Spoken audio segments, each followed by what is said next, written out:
اقدر انزل لك عربيه زي دي لحد تحت باب بيتك في مصر بمليون و100 الف جنيه. طيب هتقول لي ايه الفرق ما بين دي وما بين اللي موجودين في مصر؟ ما اللي في مصر برضو بمليون وبمليون 100 وبتوصل لحد مليون 200. الفرق هقول لك عليه. تعالى كده نطلع واخد منك الموبايل واقول لك العربيه دي ايه. دي ماليبو موديل 23. العربيه دي ماشيه 16000 كيلو بس. طبعا جايه من امريكا، وارد امريكا.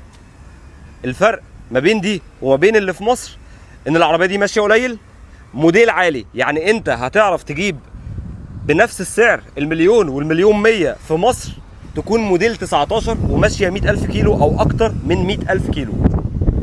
العربيه دي ماشيه 16000 كيلو بس. طبعا العميل عارف كل حاجه في العربيه حصلت. بسم الله ما شاء الله. العربيه كانت كل اللي كانت محتاجاه كانت الاكسدام الخلفي اترش وشكرا على كده. ماشيه قليل، جايه بالاثنين مفتاح بتوعها. الاوبشن ايه؟ بصمه، ستارت انجن، كرسي كهرباء. اللون الداخلي زي ما انت شايف عامل ازاي. بيجي من اول موديل 23 اوبشن زياده. تعالى كده ادخل واحده واحده وادور العربيه واوري لك الاوبشن ده ايه هو. نظام تثبيت على الحاره المروريه وده مش موجود في مصر، ونظام التصادم.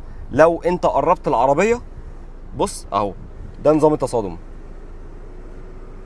لو قربت على العربيه بتفرمل لوحدها. ولو مش ثابت على الحاره المروريه الطاره بتلاقيها رجعت رجعه بسيطه مش رجعه جامده. ابل كار بلاي واندرويد اوتو. التكييف بتاعك كويس جدا ومحترم. تسخين للكراسي وده اوبشن ثابت في كل العربيات. حتى اللين اسيست والاكتيف بريك اسيست كل ده ثابت في كل العربيات. يعني ده مش اوبشن زياده. من اول موديل 23 بينزل فيها كل الخواص دي. هاند بريك كهرباء. والعربيه بسم الله ما شاء الله زي ما انت شايف شكلها من جوه عامله ازاي.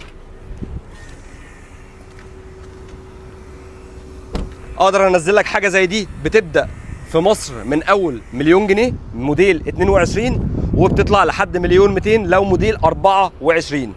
ودي عربيتي هنا في الامارات. هسيب لك ارقام تليفونات المكتب تحت على الكومنتات وهتلاقيها دلوقتي بتظهر على الشاشه لو محتاج العربيه دي او اي عربيه تانية في حدود من اول 900,000 جنيه لحد المليون و500,000 جنيه وبيبقى فيها فرق سعر عن مصر. شكرا، سلام عليكم.